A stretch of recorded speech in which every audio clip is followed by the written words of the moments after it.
देखिए ये देखिए लाल कैसे पप्पी ले रही है। क्यों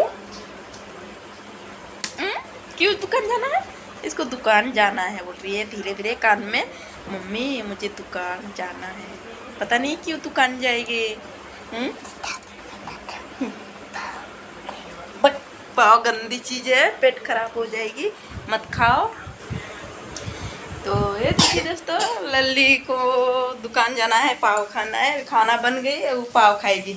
इधर पागल हो चुकी है पाव के लिए। है पेट खराब हो गई कि नहीं, आप लोग कमेंट में बताइएगा शिवांगी को। ये देखिए